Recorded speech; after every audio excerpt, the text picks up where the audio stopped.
Hey guys, I'm John Stevenson, Vice President of Creative and Content here for Cornerstone Building Brands.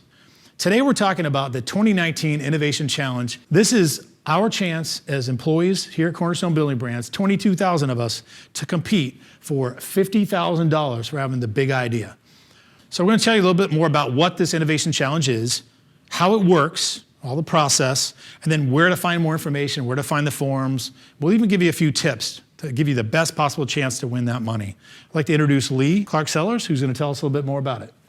Thanks, John. I appreciate the introduction. So I'm Lee Clark-Sellers, the Innovation Officer for Cornerstone Building Brands, and welcome to today's session. So wanted to give you a bit more information, as John said, on our new Innovation Challenge for this year. It's our first Cornerstone Innovation Challenge that we have.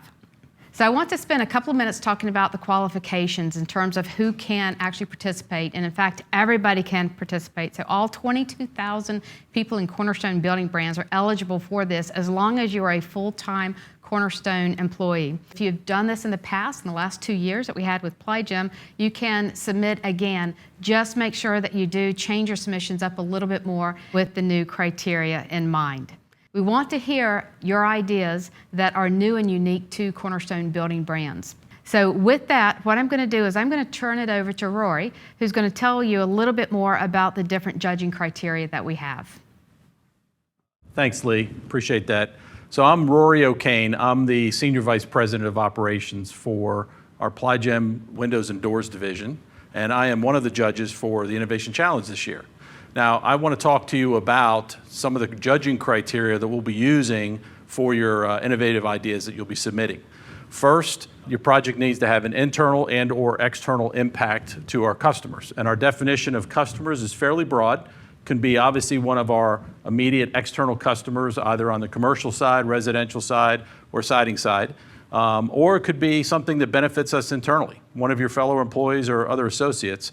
The other thing your project is going to be judged upon is its practicality. How useful or how practical is it for us to be able to replicate this? How meaningful is it to our business and its impact? And then the third criteria is financial. Really, a lot of this is about the numbers. What's the bottom line impact of the project, either in cost savings, revenue generation, earnings to the business? We want this to really have an impact financially for all of us. You may be wondering how we're going to score each of the submissions, and we're using a 1 through 5 scoring method, 1 being low, 5 being high. And so for each submission, for each round, all projects will be judged and scored. Those with the highest scores will move on to the next round. Now I'm going to turn it over to Lee, who's going to talk to us a little bit about the categories that we're using for judging. Thanks, Rory. So the next area we're going to take a look at are the different categories. So as you submit your ideas, you're going to be asked to select a category that your idea pertains to. And we have 6 categories defined for the challenge this year. The first category is business processes. So with business processes, we're asking about things such as HR, warranty, customer service. Those areas that will help us be either the best place to work or we are the easiest company to do business with. So think of it in those 2 terms.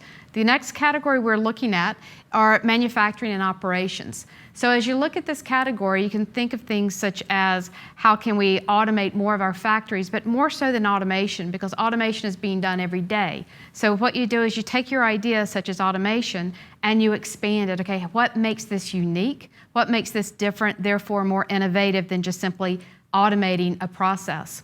The next category is marketing and sales. So again, there's lots of activities going on today in marketing and sales, especially say around social media. But again, what can you do differently and more unique using some of the new tools that are available today? The fourth category is new products, services, and markets. So here, again, we're looking at what type of product ideas, and those product ideas, how can they be unique? How can they give us an advantage over competitive product as well? The fifth category is supply chain. So again, how do we move our products into our different factories? How do we move them out? How do we get those to our customers? How can we do this so that the customers feel that we are, again, some of the best and the easiest to work with? The last category is sustainability. So when you think of sustainability, think of the triple bottom line. So think of it not just from how are we doing something good for the environment, but also consider financial, consider social as well. So as you're looking at these categories and you're coming up with your submissions, think about some of the big challenges that Cornerstone faces today. Everything from labor shortages to how products are being put together almost in a Lego style. So also think about how your submission relates to some of the larger challenges Cornerstone has today. So to find out more information about the program, to get your forms, to get the judging criteria, and everything that you're hearing about today, you can get 2 sites that you can go to. You can go to the www.mynci.com, or you can go to one.plygym.com to find this information. So when you go to these sites, what you'll find is a button that says submit your idea or submit form. And you'll see there's different sections on this form. So the first section of the form really covers off who you are, who your team is, and your location. So it's important to make sure that we have a good address under that. The second set of that form is really tell us about your innovation. And again, it's tell us in as much detail as you can on this one-page submission form. So we don't need a full business case. We don't need a tremendous amount of information, but we do need enough information to be able to judge against the 3 criteria that Rory talked about earlier. And then on the third section, what you'll see are there are 2 ways to save your form. So one is you can save your form as a draft. So if you're not ready to submit it for judging yet, save it as a draft. Then you can come back later and you can actually save it, and you have a box to check there, and you can save your final submission, and then that will go to the judges to start the actual judging process. All right, so we're going to use a couple of examples to help people understand what we would consider as innovative ideas or not. So the first submission, so I've got a big submission here. I've got a great idea. I think if we moved our trash cans from the left to the right, it's more ergonomic. We can actually put our trash in. Easier, saves time. John, Rory, what do you think about that big idea? Well, I think it's a great idea. I don't think it counts as a big idea. I think it's a good idea, and I think this is the kind of thing that will have some folks see opportunities that just should be done anyway, but probably aren't going to make later rounds of the submissions. Yeah, from an impact standpoint, might impact, some of our internal customers, as it were. Clearly not going to affect our external customers. And I don't really see the big wow from a financial perspective. How is that going to really help Cornerstone Building Brands, be a bigger, more profitable business? All right. What else you got? Well, let's go to another example here. All right, well, how about this idea? Let's see if this is a little bit better. How about if we take all of the plastic that's currently choking our oceans today, we recycle it and actually use it in some of our products? So I think that's a great, noble concept, but again, from a practicality perspective, while it does have low input cost, as we see here, practically speaking, the cost to get that material and to actually convert that into an idea that we can replicate and actually make happen within our business is going to be a pretty big challenge. So I love this idea on so many levels. I think to Roy's point, this one probably won't survive very long without getting a little more input. So for example, what are companies that have this material today? How can we get to it? How much does it cost? How easily can we get it to our plant? We answer some of those questions, this could live on for ways. All right, sounds good. Well, let me give it one more try here. So on the next example, world peace, we need it. We all need it. If I were to put down, let's get world peace, what do you think about that submission? You can't get much bigger of an idea than that. I think it's kind of Rory's point earlier. This is a great, great idea. We all want it. We talked a little bit in your qualifications and some other areas that we also have to be able to get this done in time. This is probably going to take more than the 2 or 3 year kind of runway that we would normally look for on one of these ideas. Maybe a little bit beyond our scope and our ability to actually pull off. Great responses, guys. Appreciate that. Well, let's get into some more specifics and details. Let's understand timelines, payouts. Let's understand some of the other criteria around the challenge today. So, John, if you want to take us through those next steps. The timelines are really broken into 4 major rounds. We got the write it round, the prove it round, the make it round, and the show it round. So starting with the first round, which is the form you saw on the internet a few minutes ago, starts May 1st, so we're already underway, and we already got submissions coming in through June 21st. That's your time to get your ideas down on paper, submit them to us, and let us see what you got. We'll then judge that from June 21st to July 10th and narrow that down to 60 people. Out of hundreds of people, down to 60.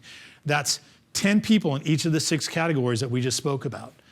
Then the Prove It round, round 2, July 12th through September 1st, allowing us a couple weeks here from September 1st to September 23rd to narrow that down to 30 people or 5 people in each of those categories. The Make It round is a little bit different. Make It round is that group of 30 people have to produce something, and we'll talk in a few minutes about how we help you do that through some prototyping. That's September 24th through November 1st, and then we'll judge from November 2nd to November 30th. We have to get that down to 6 people, 1 person in each one of those categories that's left. They are then playing for the big money. Now, they get a little bit of money. We'll show that in a minute if you get that far. But then the final round where the big paydays happen, you've got December and January to finalize your thoughts, finalize your ideas with you and your team, and then we narrow that down to the final 3 money makers. So what does that look like? Round 3, the Show It round, we'll have $1,000 for each one of those folks to actually produce a prototype, make a video of their idea, do a survey out there, whatever it takes, we'll have some money to help get to that next round. The category winners, which are those 6 people, 1 in each category, they'll each receive $2,000. So you already got $2,000 at that point on your way to the big money.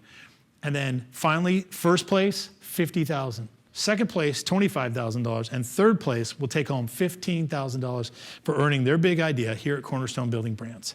Now I'll have Rory jump up and talk about some of these mysterious judges that are behind the scenes. So the judges that will be handling this year's Innovation Challenge are, first, yours truly, Rory O'Kane. You've also met Lee Clark Sellers and John Stevenson, who are 2 of the judges. We also have Wandi Zhang that will be helping us. And then we've got representatives from some of our other business units. We've got Michael Andrade from our Canadian operations. We've got Andrew Bondi from the commercial division, and Alan Strasner from corporate strategy.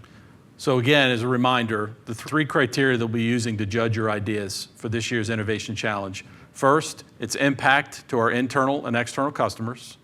2, its practicality.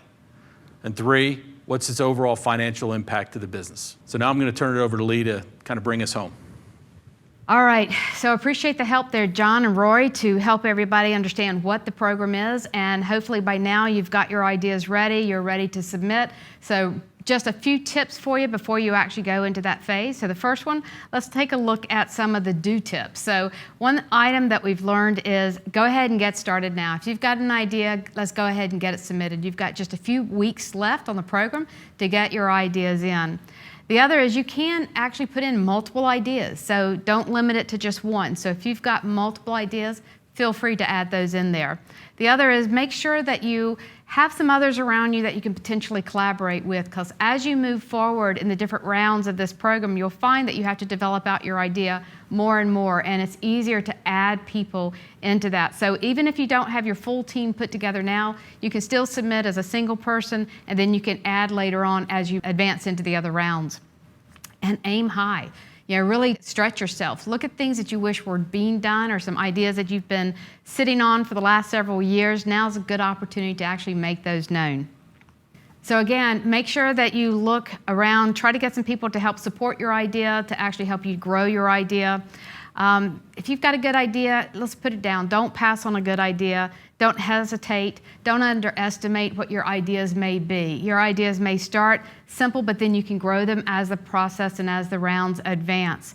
And later rounds, there's going to be a lot of activity that's required. So that's why it's important to make sure that you have people with you that can actually help develop out the ideas. So we're going to conclude. So again, make sure that you go to the websites that we've indicated, submit your ideas. If you don't have access to that website, go to your local HR reps, and they'll be able to give you a hard copy PDF form that you can fill out, and then send that back in to the email that you'll see on the website. Thanks, everybody. Looking forward to seeing the ideas and looking forward to seeing who's going to get that $50,000 check at the end of the year.